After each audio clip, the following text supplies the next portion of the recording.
Thank you guys so much for joining me. I'm really excited to talk about this film. You guys are based in the West Coast, right? Yeah, we're Yeah, in Portland. How long did it take you guys to shoot this film? Did you shoot it in your home? Like, how did you guys go about this? Yep, it was completely shot in our home and then around our home and a tiny bit up in Washington.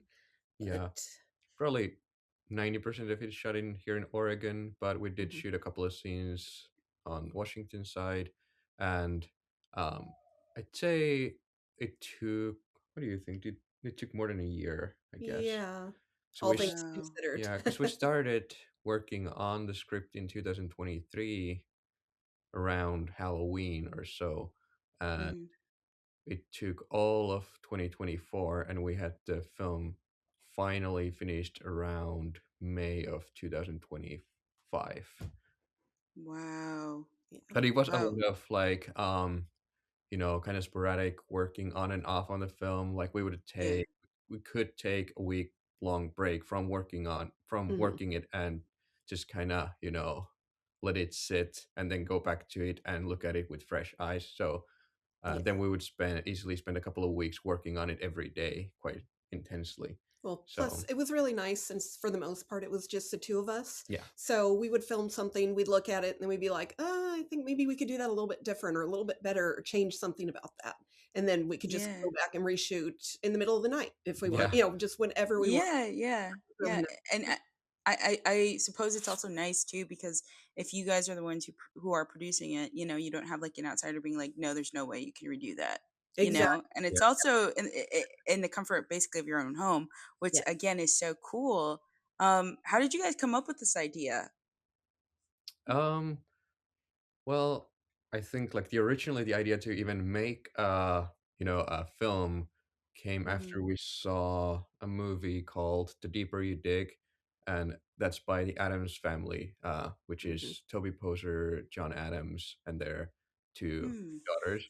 And we were just really surprised to find out that once the end credits of the film rolled, that it was just literally those four people who had Mhm. made this whole professional looking feature film, and that kind of got us thinking. I wonder if we could do something like that. Yeah, it had never even occurred to me that you could do something like that Hmm. on your own. So, Yeah, like I had worked on some short films before when I was a teenager, but like I hadn't done anything movie related in a very long time.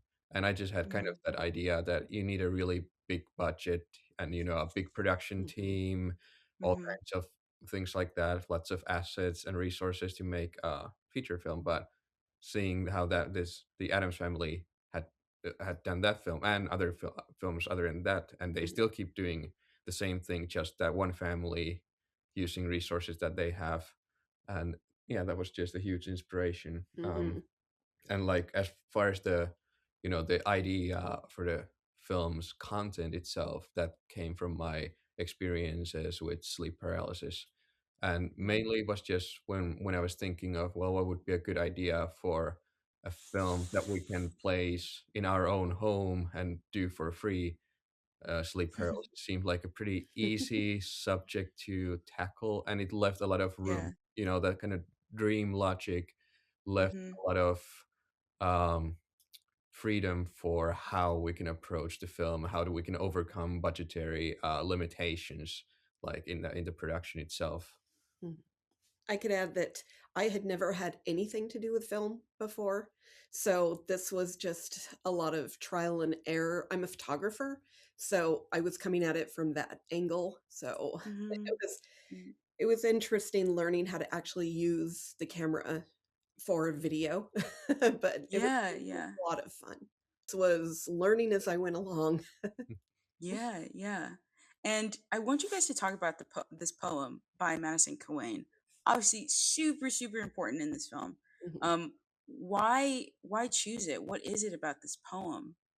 Well, um, I just came across this poem kind of by accident. I was going through like old poetry.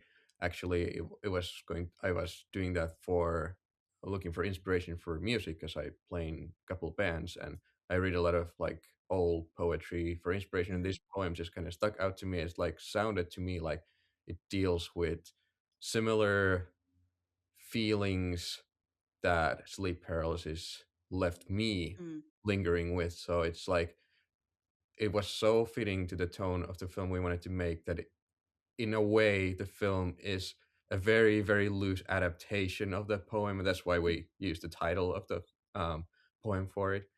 um, mm-hmm. yeah, Mhm. I think that was just it just really perfectly fit the tone.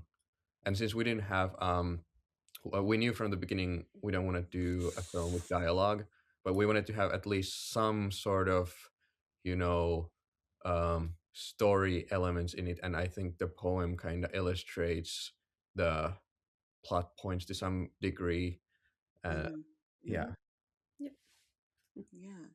And it's so interesting. Obviously, a huge thing in this film, there's minimal or no dialogue at all. Mm. It's really just like sounds, like be it when the TV turns on, you know, um, when there's a notification on the phone.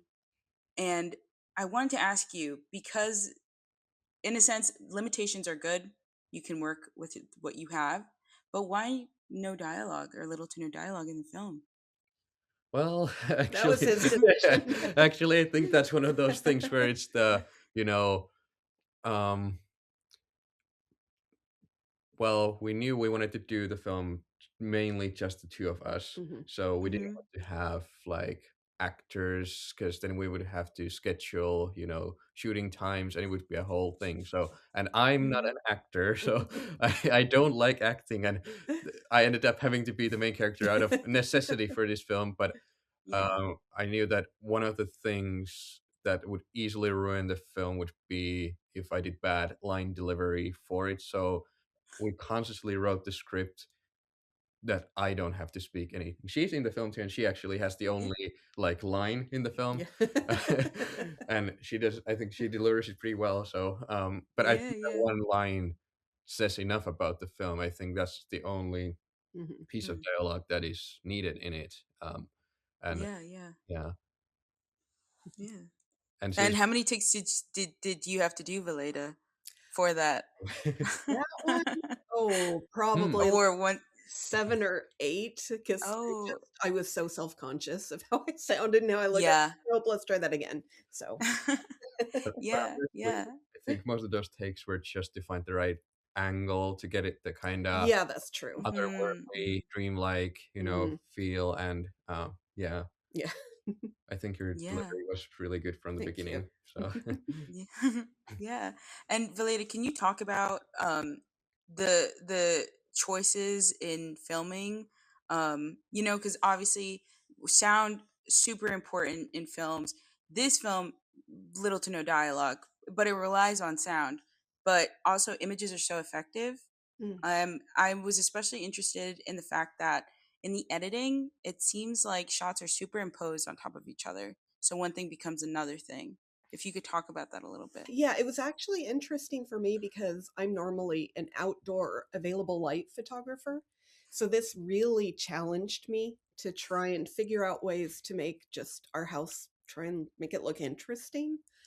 Hmm. Um, there was luckily I did get to do some shots in our front yard and backyard and stuff like that. So I had a little more Hmm. freedom to just do what I would normally do in a case like that. well, I just mainly since she's the photographer by profession. I basically wanted it to be her vision. How she I let her frame Mm-hmm. the shots however she wanted, even though it was like based on my experiences with sleep paralysis. I still wanted to be her vision of how to execute Yeah. it. There were like a few things where like special effects shots that we had to just, you know, frame for the green screen. There's a couple Mhm. of effects that we did on the green screen, but other than that, it was all her, yeah, Oh, vision. and one thing, I had always wanted to shoot through Mm, fabric. That was a big thing Hmm. that I liked to do special stuff like that when I was doing photography. I would shoot through fabric or dirty Hmm. lenses or wet lenses or stuff like that. So that was really Yeah. fun for this movie. I got to do a video through fabric. And that was kind of Hmm. inspired like by Medea or Mother and Son, where there's a lot of that kind of, you can't really tell what you're looking at. But Yeah. so I get to be more experimental. Yeah, and it also adds to that like dream factor. Is this real? Is what I'm seeing really there? So how Right. fitting. Um, Thank I also want to say that personally, I felt like the film had a comic book aspect to it, especially with those little like strips of the man getting hypnotized.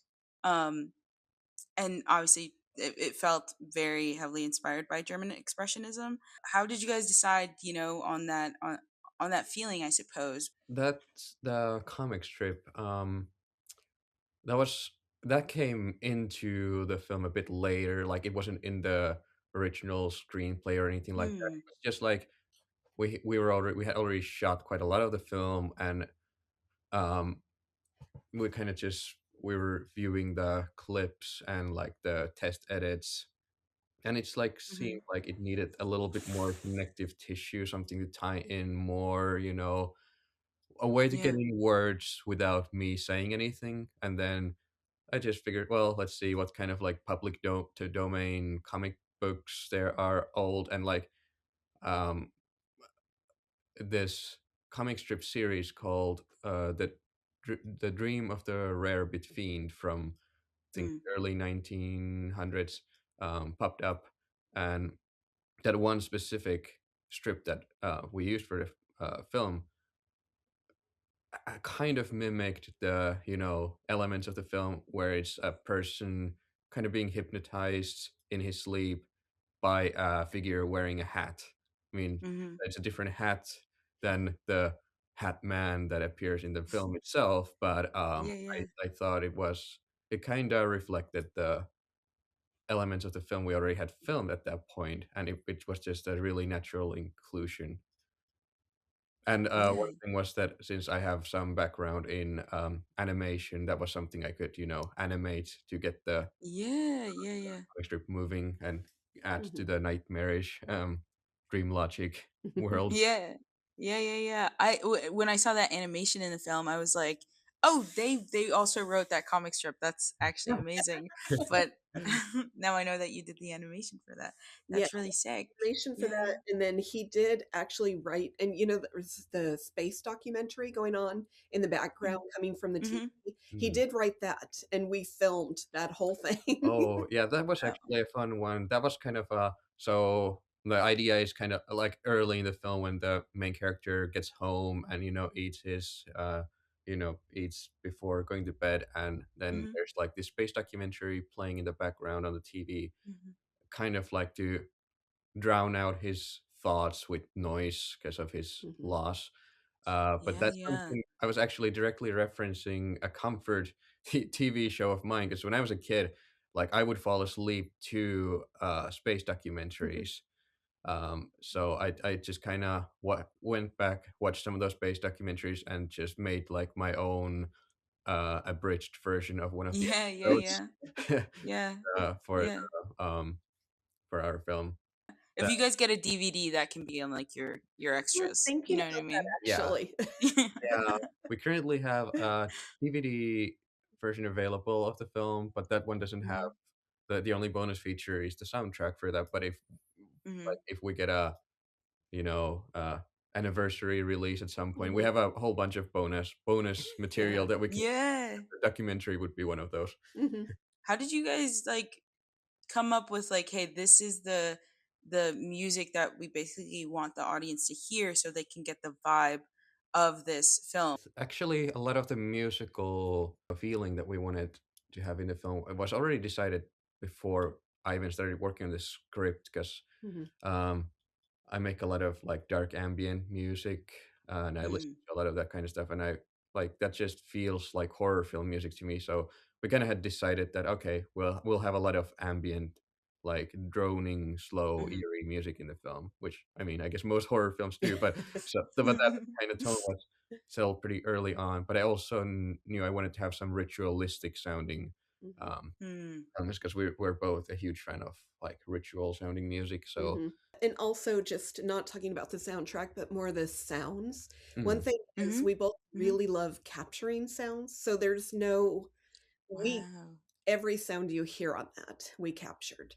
So we're constantly going around Mm-hmm. recording birds and squeaking doors Yeah. and stuff like that. Yeah. So, Yeah. Actually, that was kind of important for us. We didn't want to use any like sound libraries for the film. mhm, We wanted to create every sound from scratch ourselves, or from recordings that we've made over the years, yeah. just to have it sound as Mm-hmm. much like our thing and as unique as we could. hmm And we Yeah. have a Yeah. history doing Mm. Foley, so that really helped. Yeah, I worked. Well, I did an internship at a Foley studio, which is the recording the everyday sounds of a film, like footsteps and contact with Yeah. objects, stuff like Mhm, that. And I mean, I learned a lot there. I didn't necessarily like that job mhm. specifically. Yeah. Actually, in Foley, you don't get to do the cool effects, like you don't get to do like explosions and stuff like that. I Yeah. was Yeah. when I Yeah. worked there, so I was hoping to do something more exciting, which is funny because now working on this film, we ended up doing Mhm. mostly pretty mundane sounds. Like, it's a lot of walking and touching things, Yeah. Yeah. Yeah. The and it was clock. true, but it's a lot of fun to do it to our own film. Yeah. Maybe in the next one, you guys can do an explosion. Not a real one, but yeah. I think just like in horror in general, the idea that darkness is so scary, we need light. When you see light, it's safe. But when I watched this, I felt like the darkness was actually not something that the main character should be afraid of. hmm I feel like the darkness is what the character felt the safest in. It's when there was light that the character panics, Yeah. We Yeah. see like that running into the tunnel and then from away from the Hatman into the dark, right? And that Hatman is standing right there in the light. How did you guys decide on that? Actually, yeah, I think you're the first one who pointed that out, and that's Yeah. absolutely correct. Because we're actually thinking of that. hmm Like, it's always the darkness that people are afraid of in the horror films, and but we wanted to do something Hmm. even a little bit different from the usual. Yeah. So, like, let's have light be the scary thing in this film. Yeah. Hmm. I think it just comes because of the main character's state of mind is so clouded in darkness that darkness is where he finds his current state of comfort in, and the light Mm-hmm. feels scary to him And because yeah. of the Yeah. memories that it brings of his happier days, which yeah, it's hmm a pretty sad um uh plot point for the film, but we wanted to do something Yeah. I think that a lot of it also comes from just our personalities yeah. because That's that's very much how we are. And like I grew up out in the middle of the forest. So to me, it felt safer when you're in the darkness and at night. It's like, true. I, that's one of those things that always drives me crazy. Like most people, when you see a horror film and they flip on the lights when something scares them, and you're just like, no, no, that's the opposite of what you should do. So yes, darkness has always been really comfortable Yeah, personally. So I yeah. think that We directly wanted to show that in our film because at the beginning of the film, the main character turns off all the lights in his house to go to sleep. At the end, mhm, it's the presence, the ghost that turns on all the lights in the yeah. house to really, try and emphasize the point that light is the Yeah, thank you for noticing the that. negative aspect. Of it. Yeah, that's amazing. Yeah, no, I actually took a horror studies class in college because I was never a fan of horror. Horror always freaked me out. But I took the class because I was like, if I can understand why I don't like something, maybe I can appreciate Hmm, it and learn to like it.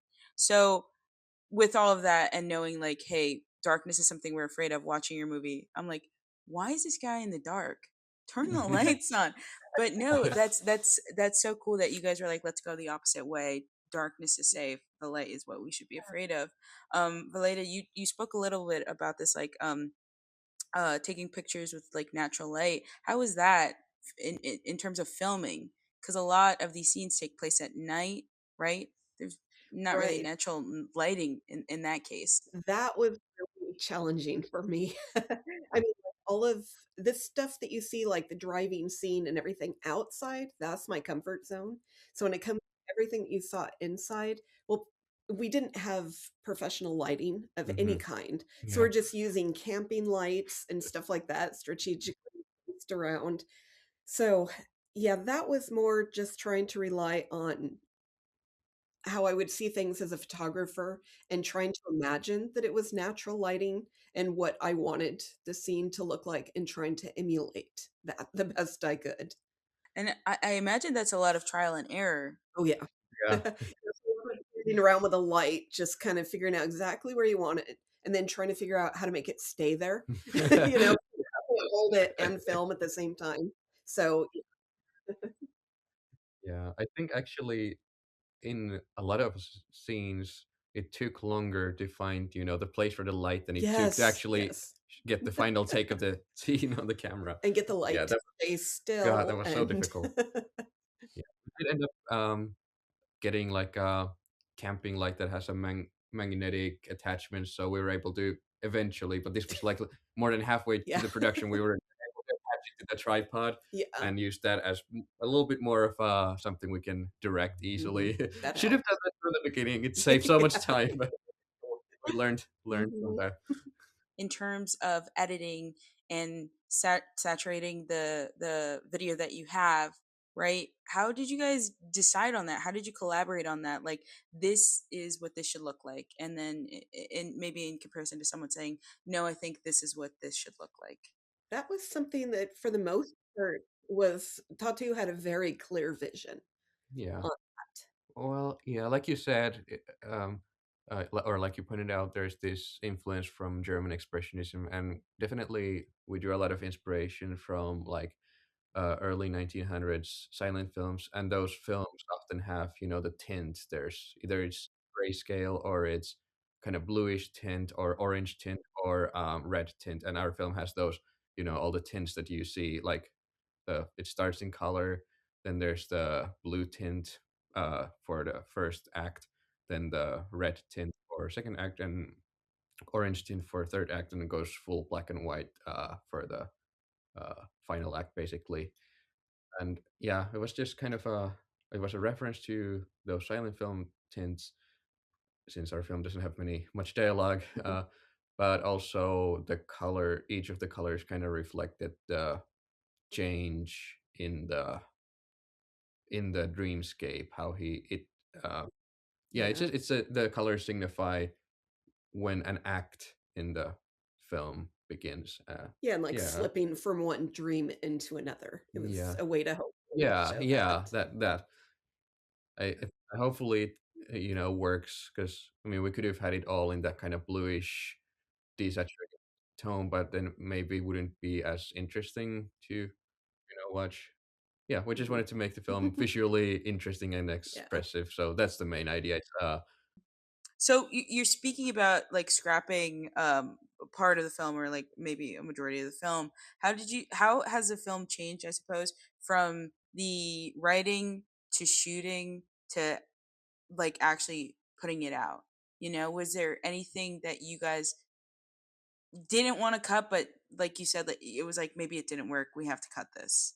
I feel like a lot of, as a filmmaker myself, sometimes I struggle with like shooting something that I'm like, oh, this is great, this is so cool, but when it's on my timeline, I'm like, it doesn't work though. That yeah. was hard. There Oh my was a gosh. Yeah. lot of stuff, like, in the kind of opening scenes where you can see outside at night with the rain and everything. Hmm. There was a lot of those that I absolutely loved, but we couldn't put them all in there. So I just kinda Hmm. told him, "Fine, cut what you want. I can't choose." But can you use them for something else later? Exactly. Yeah. Yeah, unfortunately, yeah, we had a lot of like atmospheric footage for it, but we just couldn't, for pacing of the film, we couldn't include all of it. Yeah. One thing that I really is, I mean, it's for the best of the film, but we cut one entire character out of the film.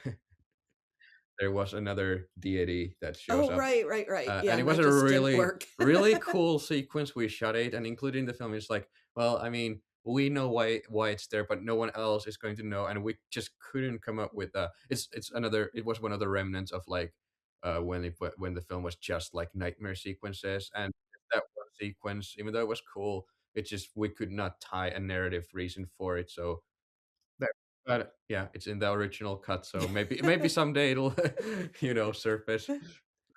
I think that oftentimes when people want to make movies and they're thinking about making movies, one of like the stresses is about money and budget and how many people can we have on this, well, who's going to help me do this? But this film is a testament that you can do so much, with the resources that you have that are at hand. And that's why I appreciated watching your film so much. I appreciate interviewing you guys. It was so lovely to speak to you, so lovely to watch your film. Oh, Um, thank you. you have a fan for life. It's me. Aw. And I'm excited to see what else you guys do. Oh, that means the world to us. Thank Yeah, you so absolutely. much. Thank you so much. I really appreciate that. Yeah.